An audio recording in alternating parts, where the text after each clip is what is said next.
कौमी राब्ता कमेटी का लॉकडाउन में तोसी का फैसला, कितने दिन की तोसी होगी, ऐलान आज दोबारा बैठक के बाद होगा। वजीर आजम की जेर सदारत इजलास में कोरोना टेस्टिंग सहूलतें बढ़ाने पर इत्तेफाक। तामीराती सेक्टर का पहला फेज आज से खोल दिया जाएगा। वजारत दाखिला का करतारपुर राहदारी समेत तमाम बॉर्डर्स मजीद 2 हफ्ते बंद रखने का ऐलान। शेख रशीद ने कहा ट्रेन सर्विस भी रमजानुल मुबारक तक मुअत्तल रखी जाएगी।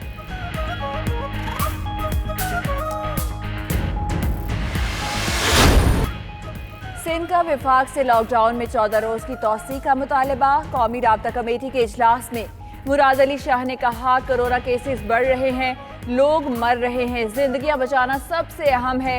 आज जो भी अहकाम देंगे उनको फॉलो किया जाएगा। इससे कब न्यूज़ कॉन्फ्रेंस में बोले हमने गलतियां की होंगी तो हम कुछ ना करने की गलती नहीं की। हम चाहते हैं वजीर आजम लीड करें मगर फैसला तो करें। सुप्रीम कोर्ट कोरोना से निपटने के लिए हुकूमती इकदामात पर गैर मुतमईन। डॉक्टर जफर मिर्जा की कारकर्दगी पर अदम एतमाद, ओहदे से हटाने का मामला हुकूमत पर छोड़ दिया। चीफ जस्टिस ने कहा वजीर आजम की ईमानदारी पर शक नहीं, लेकिन काबीना अरकान पर इल्जामात हैं। काम के 10 बंदों का इंतखाब करें। सिंध हुकूमत की कारकर्दगी पर भी सवाल, रिमार्क्स दिए 8 अरब का राशन कहाँ तकसीम हुआ। वक्त आ रहा है जब लोग कराची में सरकारी गाड़ियों पर हमले करेंगे। वज़ीर आज़म का सुप्रीम कोर्ट में काबीना से मुतालिक रिमार्क्स पर अफसोस। सराय के मुताबिक अहम वज़रा के इजलास के दौरान इमरान खान ने पूछा कोरोना केस के दौरान सुप्रीम कोर्ट में क्या कुछ हुआ। विफाकी वजीर मुराद सईद ने विफाकी काबीना और सिंध हुकूमत से मुतालिक रिमार्क्स से आगाह किया। वज़ीर आज़म ने कहा सिंध हुकूमत मौजूदा सूरत हाल पर सियासत कर रही है। वज़रा पीपल्स पार्टी के रहनुमाओं के बयानात का भरपूर जवाब दें।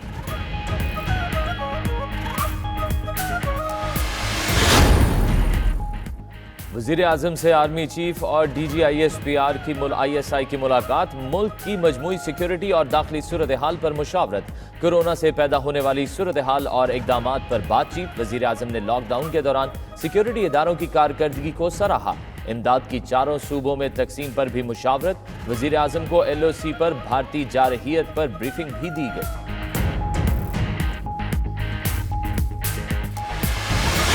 आपका नेशनल कोऑर्डिनेशन कमेटी से पहले ये 1.5 इंच की मस्जिद बना के मीठा मीठा हप और कड़वा कड़वा थू का जो सोच और नज़रिया है, ये इस वक्त कोरोना के ख़िलाफ़ जो हमारी कौमी यकजहती है उसको पारा पारा करने के मुतरादिफ है।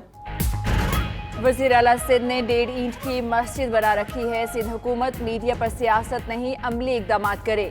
फिरदौस आशिक अवान ने कहा किसी भी मसले का हल इल्ज़ाम तराशियों से नहीं होगा। सईद गनी ने प्रोग्राम हो क्या रहा है में कहा हमारी काविशों पर किसी को शक है तो खुद आकर देख ले। खामोशी से 6 लाख खानदानों तक राशन पहुंचा दिया। देर कर दी तो वबा रुकेगी ना, अमवात और ना मईशत संभलेगी।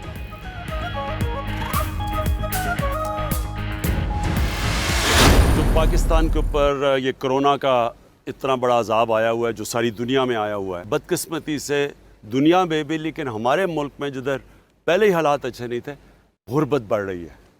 तो मैं आप सबको ये जो चाहता हूँ कि मेरे जो प्राइम मिनिस्टर रिलीफ फंड है इसमें पैसे डालें। हमने जो टोटल अभी तक पैसा जमा किया है रिलीफ के लिए वो है $8 अरब। अपने ओवरसीज़ पाकिस्तानीज़ की डोनेशन से इंशाअल्लाह हम इस कोरोना की जहाद में कामयाब होंगे। कोरोना वायरस से बचाव के लिए हुकूमत को मजीद फंड्स की जरूरत। वजीर आजम ने ओवरसीज पाकिस्तानियों से इमदाद करने की अपील कर दी। वीडियो बयान में कहा कोरोना का अजाब पाकिस्तान समेत दुनिया भर में आया। लॉकडाउन के बायस पाकिस्तान में गुर्बत बढ़ रही है। ट्विटर पैगाम में कहा बैरून मुल्क पाकिस्तानी हमारे लिए मजबूती का सोर्स है। एक बार फिर उनको आवाज देना चाहता हूँ।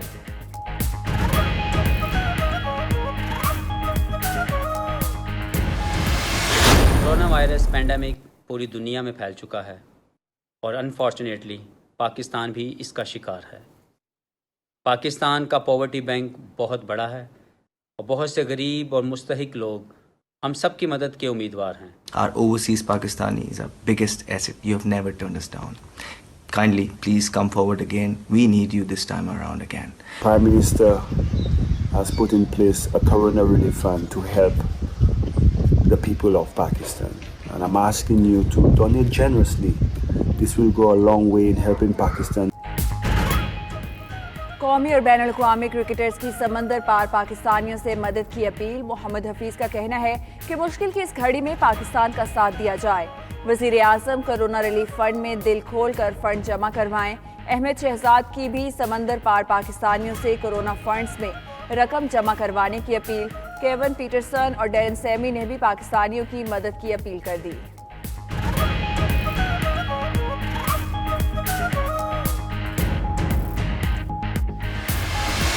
कोरोना वायरस ने यूरोप और अमेरिका समेत पूरी दुनिया को हिलाकर रख दिया। दुनिया भर में 19,18,000 से जायद अफराद वायरस का शिकार।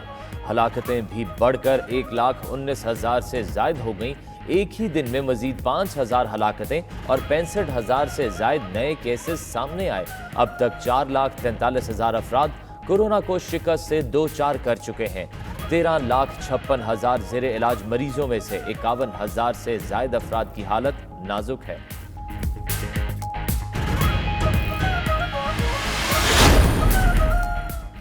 Super power America corona virus के हाथों क्लीन बोल्ड हो गया। मजीद 1,380 हलाकतों के बाद मजमूई तादाद 23,485 हो गई।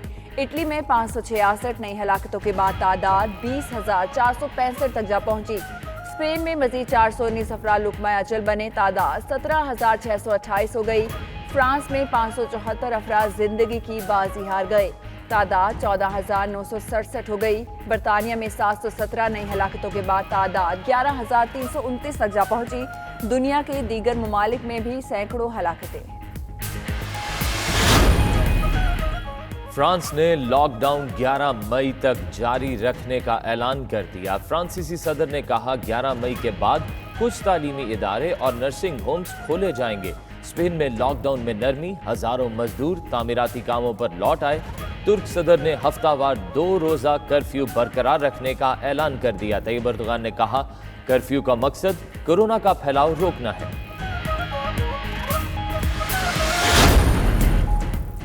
ट्रंप की तनकीद के बावजूद अमेरिका फंडिंग जारी रखेगा। WHO के डायरेक्टर जनरल टेड्रोस अधनम ने कहा सदर ट्रंप ताउन करने वाले हैं और उम्मीद है फंडिंग नहीं रोकेंगे। बरतानिया की जानिब से $250 मिलियन की फंडिंग काबिल सताइश है। वज़ीर आज़म बोरिस जॉनसन की सेहतयाबी पर खुश हुए। WHO कोरोना के फैलाव को रोकने के लिए स्ट्रेटेजिक मशवरे शाया करेगी।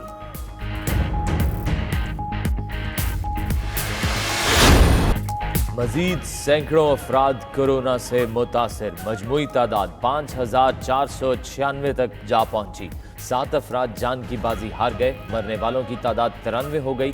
पंजाब में 2,672 केसेस, सिंध में 1,452, KP में 744 और बलोचिस्तान में 230 अफराद ज़ेरे इलाज। गिलगित बल्तिस्तान में 224, इस्लामाबाद में 131 और आज़ाद कश्मीर में 43 अफराद मुतासिर। 44 अफराद की हालत नाजुक, जबकि 1,095 अफराद कोरोना वायरस को शिकस्त देकर घर मुंतकिल हो चुके। बर वक्त लॉकडाउन की हिकमत अमली कामयाब रही। अवाम घरों में रहे तो कोरोना का फैलाव कम से कम होगा। वज़ीर आला उस्मान बुज़दार ने कहा वायरस इज्तिमाई काविशों के तहत कंट्रोल करेंगे। दिहाड़ीदार तबके को रिलीफ देने के इकदाम कर रहे हैं। मुख्तलिफ शहरों के दौरे करके हुकूमती इकदाम पर अमल दरामद का जायजा ले रहा हूँ। मरीजों के इलाज के लिए कोई कसर नहीं छोड़ेंगे। पंजाब के शहरों की जिंदगी को महफूज बनाना मेरा मिशन है।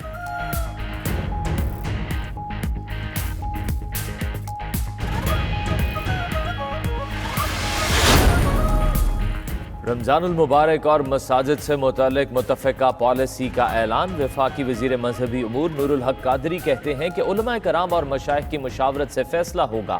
आजमाइश की इस घड़ी में हमें इख्तलाफात से बचना है। स्पीकर कौमी असम्बली असद कैसर बोले पूरी कौम को मिलकर कोरोना से लड़ना होगा। कायमा कमेटियों को भी मुतहरिक करने का फैसला कर लिया।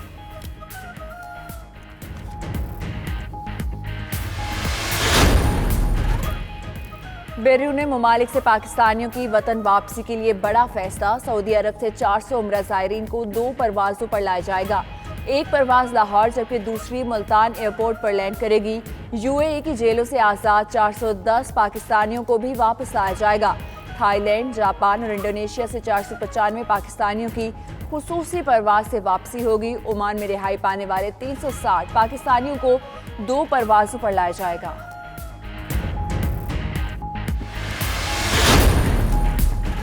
वतन का एक और बहादुर सपूत वतन की हिफाजत पर कुर्बान। शिमाली वजीरिस्तान के इलाके दत्ताखेल में सिक्योरिटी फोर्सेस की कार्रवाई।